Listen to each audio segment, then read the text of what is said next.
Assalamualaikum warahmatullahi wabarakatuh.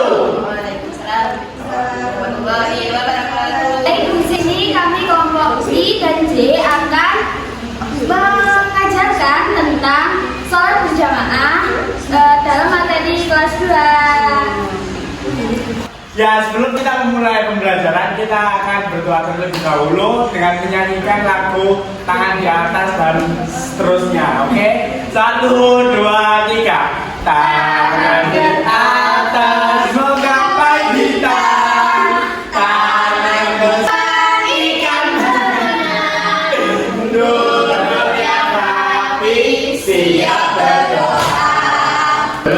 Tangan di hulu, ulang melingkar di pundak, kanan kiri atas bawah siap berdoa.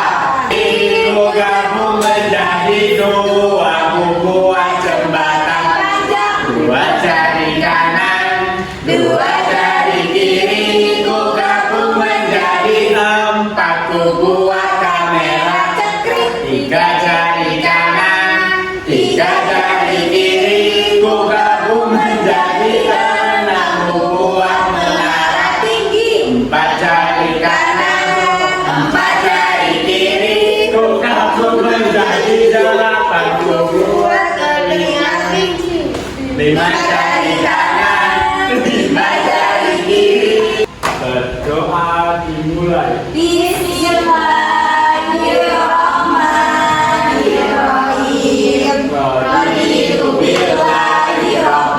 Dengarkan materi tentang sholat berjamaah yang akan disampaikan oleh Madam Lutfi. Oke, sebelum memulai pembelajaran, saya akan membacakan tentang tujuan pembelajaran pada materi sholat berjamaah kali ini.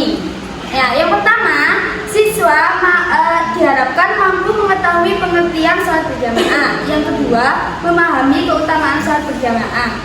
Yang ketiga, menjelaskan syarat dan rukun sholat berjamaah. Dan yang terakhir, siswa diharapkan mampu mempraktekkan sholat berjamaah dengan baik dan benar. Oke, selanjutnya pengertian tentang sholat berjamaah. Nah, sholat berjamaah adalah ibadah sholat yang dikerjakan oleh 2 orang atau lebih secara bersama-sama, dengan yang satu bertindak sebagai imam atau pemimpin sholat dan yang lainnya sebagai makmum atau pengikut imam. Dalam sholat berjamaah, imam bertanggung jawab memimpin seluruh gerakan dan bacaan sholat, sedangkan makmum wajib mengikuti gerakan dan bacaan imam, tidak boleh mendahului dan tidak boleh terlalu tertinggal. Sholat berjamaah dapat dilakukan di masjid, musola, rumah, dan tempat lain yang suci, dan bisa dilakukan untuk semua sholat fardu atau wajib maupun sholat sunnah tertentu. Selanjutnya akan dijelaskan oleh Miss April. Selanjutnya saya akan menjelaskan tentang keutamaan sholat berjamaah. Keutamaan sholat berjamaah yaitu 1. Pahala yang berlipat ganda sebanyak 27 derajat. Hadis sahih dari Bukhari dan Muslim menyatakan sholat berjamaah lebih utama 27 derajat dibandingkan sholat sendirian. Angka 27 menunjukkan perbedaan yang sangat besar dalam pahala. Setiap gerakan dalam berjamaah dinilai lebih di sisi Allah. 2. Memperkuat ukhuwah Islamiyah. Sholat berjamaah adalah sarana mempererat tali persaudaraan, menjalin silaturahmi antar muslim, dan mengurangi kesenjangan sosial. Rasulullah SAW juga mencontohkan sholat berjamaah sebagai media pemersatu bangsa. Ketiga, melatih kedisiplinan. Mengajarkan untuk tepat waktu, disiplin waktu, mengikuti komando imam, disiplin kepemimpinan. 4. Berbaris rapi, yaitu disiplin fisik. 4. Meningkatkan kebersamaan, menghilangkan egoisme individual, membiasakan hidup bermasyarakat, menciptakan rasa kesatuan dan persatuan. 5. Keutamaan lain yang tidak tercantum, seperti diampuni dosa-dosanya, dilindungi malaikat, lebih dikabulkan doanya karena sholat berjamaah, mencegah kemunafikan. Nomor 6. Tingkatan keutamaan berjamaah. 1. Masjid paling utama. 2. Musola lingkungan. 3. Kantor atau tempat kerja. 4. Rumah untuk keluarga. 7. Hikmah dibalik perintah berjamaah. 1. Sebagai identitas komunitas Islam. 2. Media dakwah dan yang efektif. 3. Membentuk karakter umat. Dan terakhir, sarana kontrol sosial. Selanjutnya posisi imam dan makmum. Posisi ketika makmum hanya satu orang, makmum tunggal berdiri sejajar dengan imam di sebelah kanannya. Jarak antara imam dan makmum harus dekat, kira-kira cukup untuk meletakkan satu kaki. Posisi ini memungkinkan makmum mengikuti gerakan imam dengan jelas. Posisi ketika imam dua orang atau lebih, imam berdiri di depan, di tengah barisan pertama, makmum membentuk dua barisan lurus di sebelah kanan dan kiri. Makmum yang datang berbelakangan mengisi barisan dari tengah ke samping. Posisi khusus makmum wanita. Wanita sebagai makmum membentuk barisan terpisah di belakang barisan laki-laki.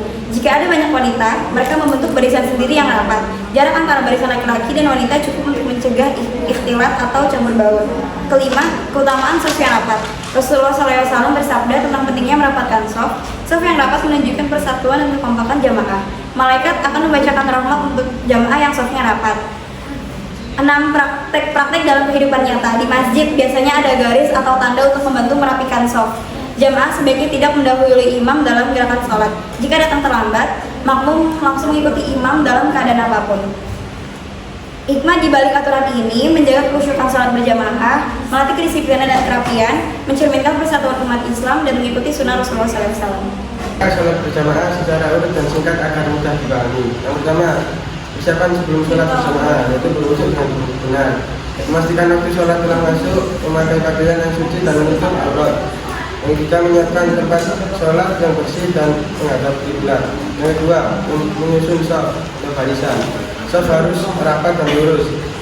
Makmum laki-laki di belakang imam, anak-anak biasa bisa di belakangnya, lalu wanita di bagian paling belakang jika ada. Jika makmum hanya satu orang, berdiri di sebelah kanan imam, sedikit mundur. Yang ketiga, niat sholat berjamaah. Niat cukup dalam hati, tidak perlu dilakukan. Imam berniat menjadi imam, makmum berniat menjadi makmum mengikuti imam. Berikut adalah urutan gerakan sholat lengkap dari awal sampai akhir beserta penjelasannya secara singkat. Saya di sini akan menjelaskan beserta mempraktikkan secara langsung yang dilakukan oleh salah satu siswa kelas 2. Ayo, siapa yang mau maju? Dima, ayo Dima maju.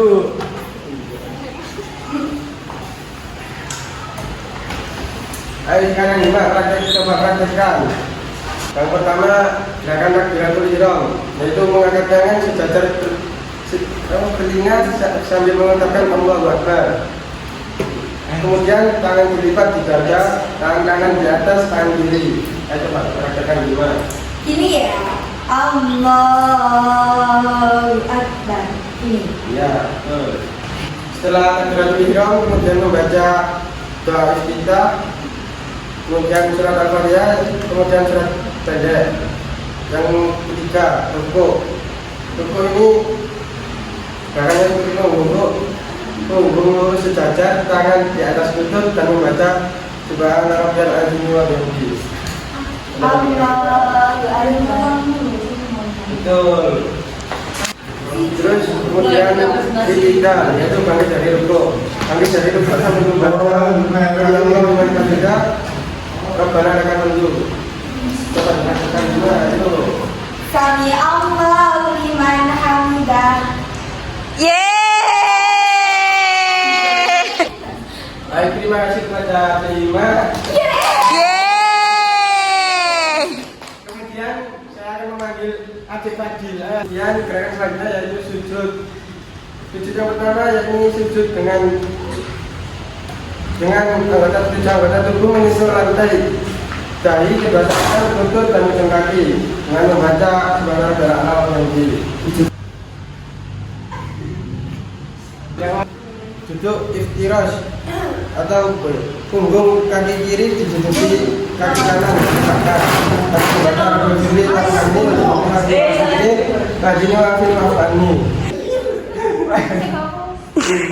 Kemudian yaitu tasyahud akhir.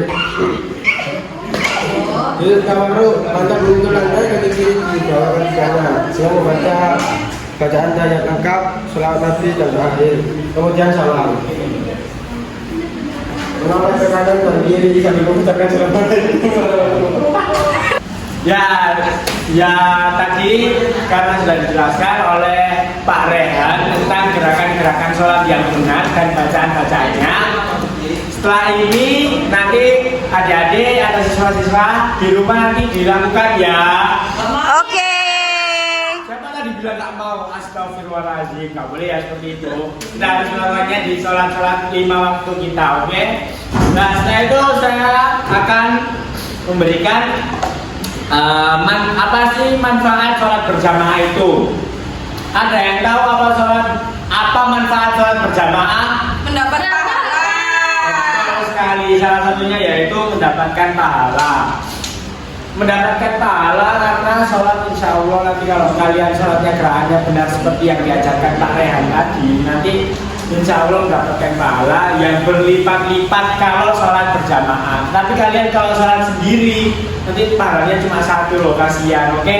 Jangan ya sholat sendiri ya. Kalau nggak ada siapa-siapa di rumah. Kita pergi ke masjid kalau nggak ada siapa-siapa di rumah, oke? Oke. Ya, yang sekarang Ustaz. Pak Guru mau merefleksikan bagaimana kalian sholat di rumah. Kita tanyakan kepada Mbak Hima, ayo bagaimana sudah sholat bersama berapa kali di rumah? Sholat berjamaah setiap hari dong. Setiap hari berapa kali? 5. 5 2. Enggak. Oke 5. Mbak Rafael berapa? Subuh sama maghrib. Loh, subuh maghrib doang sama Isya. Berarti zuhur sama asarnya nggak berjamaah. Sekarang berjamaah. Oh, nanti diusahakan berjamaah lagi ya. Ini Mbak Cynthia, gimana? Di rumah terus. Oh, ini harus direfleksi lagi nih. Ya, nanti harus diusahakan sholat berjamaah, oke? Ustaz, emang Ya. apa keutamaannya? Kalau bedanya kayak Cynthia, sholatnya di rumah, terus aku sholatnya di musola atau di masjid terus. Emang pendapat apa? Keutamaannya adalah kita mendapatkan 27 derajat lebih tinggi pahalanya daripada sholat yang sendiri. Ya sholat sendiri cuma dapat satu pahala, kita 27 derajat seperti itu, oke? Oke. Paham? Oke. Setelah ini kita akan mendengarkan dalil-dalil tentang sholat berjamaah, yaitu yang akan disampaikan oleh Ustazah Sylvia. Dalil tentang sholat berjamaah dari hadis riwayat Bukhari dan Muslim nomor 645 dan 604 yang berbunyi sholat berjamaah lebih utama daripada sholat sendirian sebanyak 20 derajat. Kesimpulannya yaitu, jadi sholat berjamaah sangat dianjurkan dalam Islam. Banyak keutamaan dan pahala yang besar dan melatih disiplin kebersamaan serta cinta masjid. Jangan lupa dipraktekkan untuk sholat jamaah di rumah seperti penjelasan Bapak tadi. Oke? Terima kasih. Wassalamualaikum.